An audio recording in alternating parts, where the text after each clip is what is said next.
जय हिंद एवरीवन, दीपक सर की पाठशाला में आप सबका स्वागत और अभिनंदन है।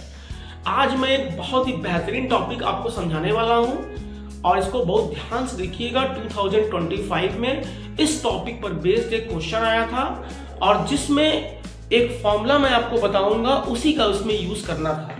देखिए, image of A point for a line. Suppose करिए कि हमने यहाँ एक पॉइंट बना दिया x1, y1, ओके, और हमने एक लाइन ड्रॉ कर दिया है और इस लाइन का इक्वेशन गिवन है ax plus by plus c is equal to 0। अब सपोज कर लीजिए कि ये जो लाइन है वो काम कर रहा है एज अ मिरर का। अब अगर ये मिरर हो गया तो आप जानते हैं कि मिरर से इमेज बनेगा और ये पॉइंट है हमारा। अब इस पॉइंट का अगर इमेज यहाँ पर बनाओगे आप, तो इमेज का मतलब हो गया, अगर ये पॉइंट P है तो ये इसका इमेज मान लो Q आता है। तो हम Q का कोऑर्डिनेट कैसे निकालेंगे? देखिए, Q का कोऑर्डिनेट निकालने के लिए आप क्या करोगे, या तो आप यहाँ से PQ का इक्वेशन फाइंड करोगे और फिर यहाँ इंटरसेक्शन पॉइंट निकालोगे, तो इससे ये पॉइंट निकलेगा और फिर यहाँ पर आप मिड पॉइंट फॉर्मूले का यूज करके Q कोऑर्डिनेट निकालोगे। लेकिन आप एग्जाम में अगर इतना लेंथी प्रोसेस अगर यूज करोगे तो आपके और क्वेश्चन छूट जाएंगे।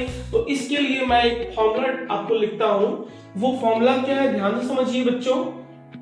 ये हमारा फॉर्मूला है x minus x1 upon a is equal to y minus y1 upon b is equal to minus 2 ax1 plus by1 और plus c upon a square plus b square. आप इस फॉर्मूले में x1 y1 की value और यहां से इस लाइन से a b c की वैल्यू यहां से कंपेयर करके पुट कर दो और उसके बाद दिस इक्वल टू दिस करके x की वैल्यू फाइंड कर लो और दिस इक्वल टू दिस करके y की वैल्यू फाइंड कर लो।